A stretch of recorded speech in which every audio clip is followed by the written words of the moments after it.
Hey, it feels different, right?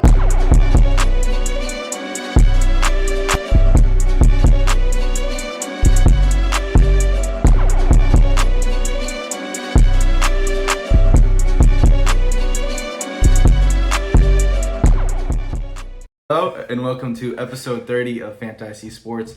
I'm joined here with my great friend Patrick O'Neill. Thank you for having me on, Ken. He's wearing a nice Nikola Jokic jersey, obviously a big Nuggets fan. Today we're going to get into two topics. One that I haven't talked about in a while, for very good reasons, is my fantasy basketball team. I am going to make the playoffs according to Pat. I'm in 8th place. And I'm playing the number 1 seed. He's gonna win. Yeah. He's gonna win. He's gonna have a losing record and win the league. But I had a really strong last couple weeks, although I haven't been checking it.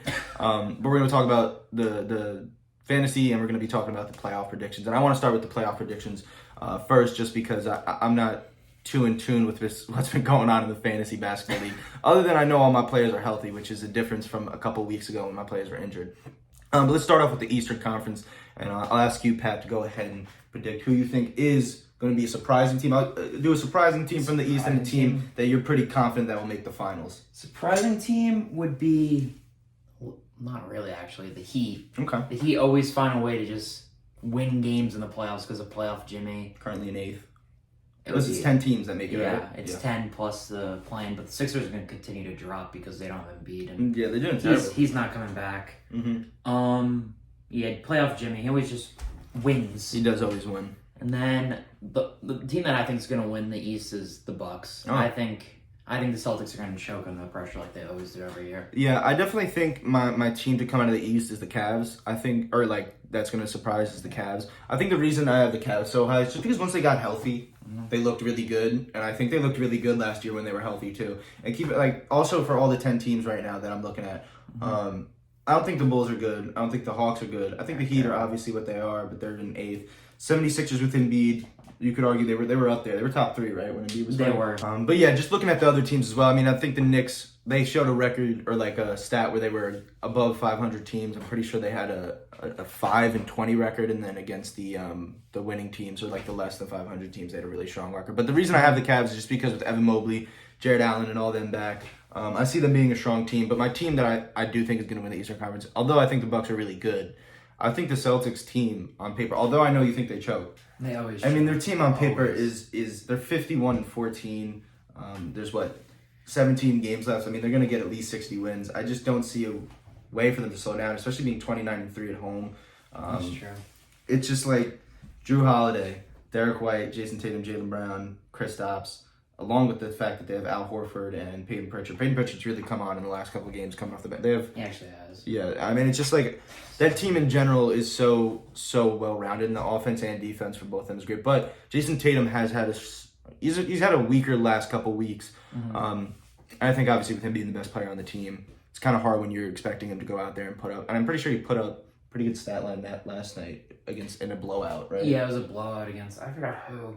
They just killed that team. Yeah. But for the Eastern Conference, I think it's kind of like, I think the top 3 teams are the only top 3 teams. Like those 3 teams are the only teams I see actually making a run, other than the Heat. I mean, I agree that the Heat always in the playoffs, but like I don't see the Knicks, Pacers, Magic, 76ers, regardless of Embiid, even if he comes back. I just don't see them really putting up a fight for that Eastern Conference. But the Western Conference is where it gets a little more tricky because there's a lot of good teams, and there's a lot of teams that, like the Mavs, for example, who are in 8th. I still think like no one like we were talking about this the other day. No one wants to play Kyrie Irving and Luka Doncic in a series. But yeah, same thing here, Pat. I mean, obviously, I'm not even going to ask you who you think's coming out. I mean, I know you're going to say the Nuggets, but who do you think is a team that even regardless of record, you think is going to be solid? And team that's could be the most surprising is probably I think the Thunder, even though they're the 1 seed, they're a young team. Yeah. They're a young team, so people don't really expect much from them. I bet if it were to be, right now it'd be Clippers versus Thunder in the second round. I bet a lot of people would pick the Clippers. I think the Thunder would win that in like 6 probably. Yeah. Yeah, but Shea is on another level right now. Yeah, he is. Shea is cooking. And obviously the team that's going to go back-to-back is the Nuggets. Yeah. I don't know. I think the West is so interesting just because also like the fact, I didn't even realize this, that the first 4 teams are so neck and neck. Close. They're all 45 wins, the Thunder, Nuggets, and Timberwolves. I think the Timberwolves are really surprising. I know Karl Anthony Towns got injured, and that's a huge because they were doing really good this year. But I've always been a Clippers fan, or a James Harden fan, and so I think with them, with having James Harden, Paul George, Kawhi, I like them. That's just me. I love seeing the Clippers win, and I love seeing James Harden win. But I think the Mavs, like I just said to you, I think they're the biggest sleeper team. Too scary. They're just they're one of those teams where, like I said, you don't want to face them. Regardless of their record, even though it might not be that good, 37-28. I mean, with the injuries they've had this year and the fact that they, through it all, I mean, they're still the 8th seed. They're still not a play-in team. I mean, they have pretty much the same record as some of these 7-6-5 teams. So I don't think standings really play a big part into it. These are all separated by one. They're all separated by so close. Right now.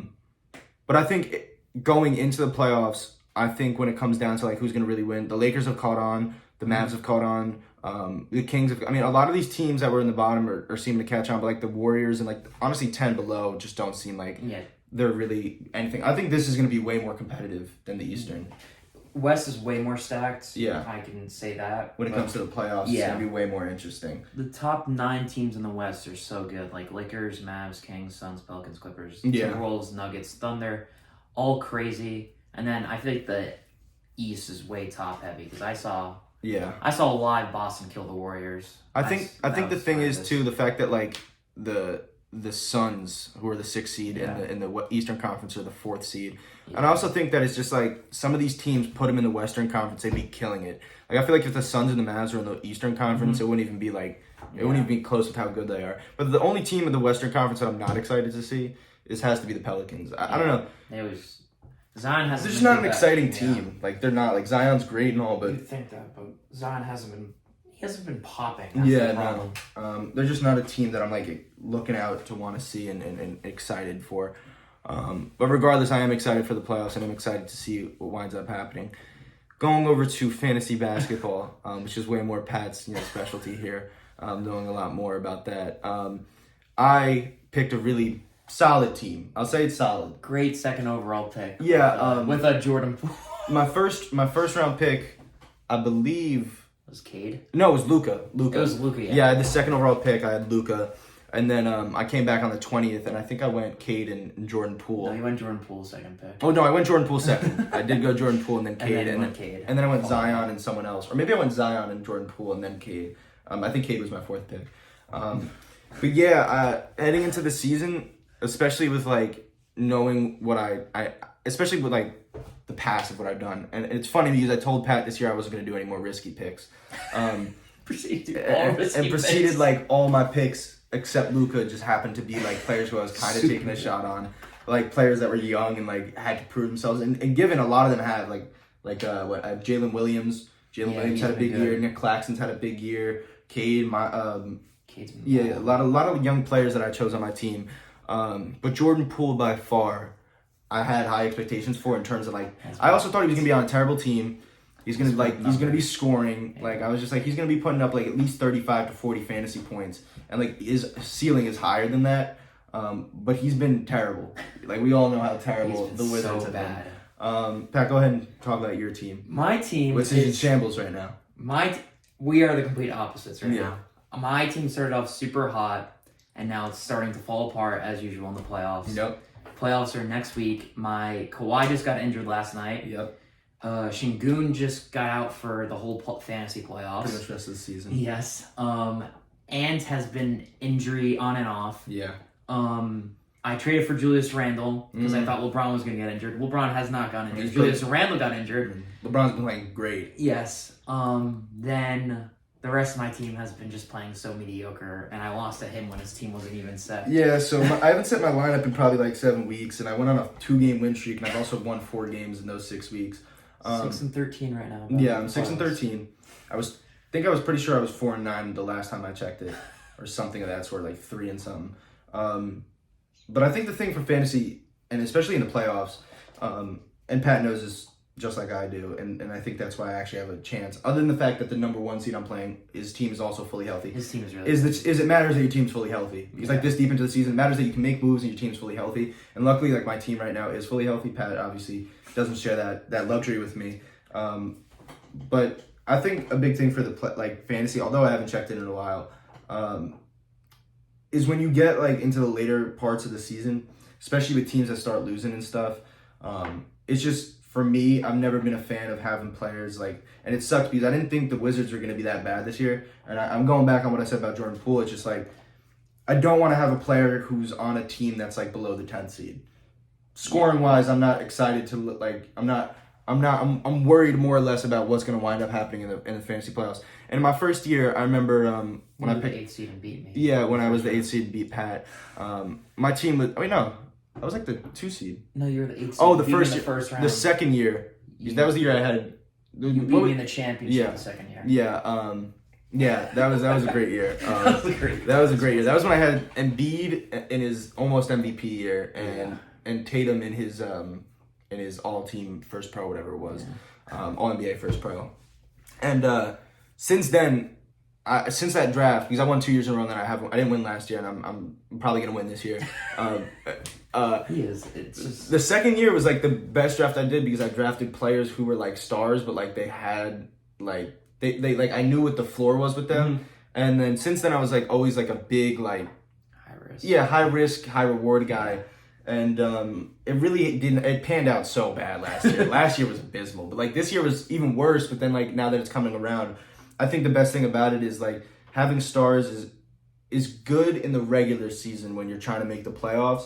But when it comes to the playoffs, you want guys like not that saying that like I'm like my team is great, but like you want guys that I have on my team like Jalen Williams and those young players who've been playing really good. But one thing I do wonder is you probably know about more is, what has Victor Wembanyama been looking like in fantasy? I haven't checked that. Absurd recently.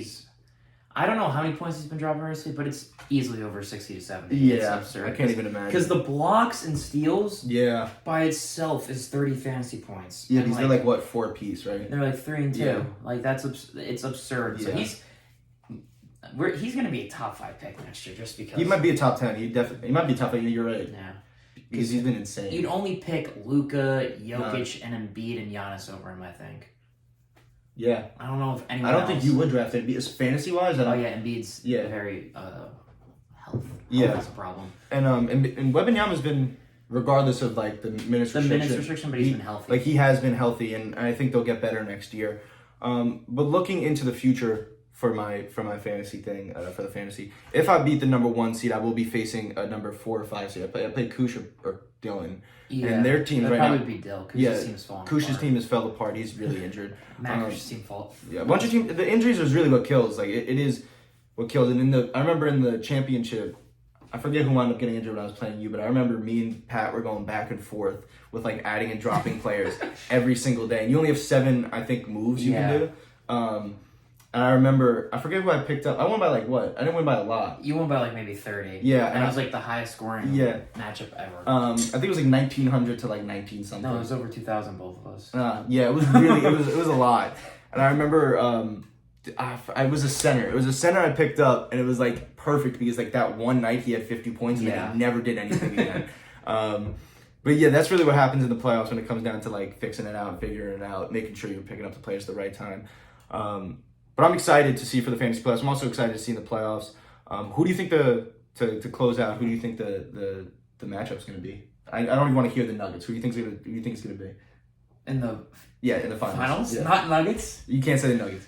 If I were to not pick the Nuggets, you can pick the Nuggets and then you can give me another one. Okay, then it would be Nuggets and 6 over the Bucks. Okay. I've gone to the finals 3 years in a row on your podcast. So. Oh yes. Yeah. I do remember that. You got it right last year. I got it right last year, and I got it right the year before. I predicted the games. Yeah, you did. Oh my god, I remember that. That was crazy. Warriors over Celtics in 6, and then if I were to not pick the Nuggets, it'd be Bucks over OKC in like 7. Mm-hmm. I think that'd be a good matchup. Yeah. I definitely think it's going to be the Celtics over. I mean, I want it to be the Clippers, but I think the Nuggets right now are like the strongest team, and I don't think the Thunder are playoff ready. I think the Nuggets are. So if it's not the Nuggets or the Clippers, I would say it's probably going to be the Nuggets and the Celtics, but I want it to be the Clippers and the Celtics. But yeah, I would probably say the Clippers wind up winning. I want the Clippers to win the chip so bad. I want Harden to have a ring so bad. But I really think the Celtics or the Nuggets are going to wind up winning the championship, and they're going to probably wind up playing each other.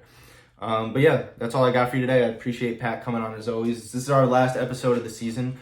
I just want to thank you guys all for watching. I hope you enjoyed my guest. I don't think I've had a guest in quite some time, so it was great to have Pat back on and talking. And I hope you guys appreciate it and tune in the next time I drop an episode. Thank you.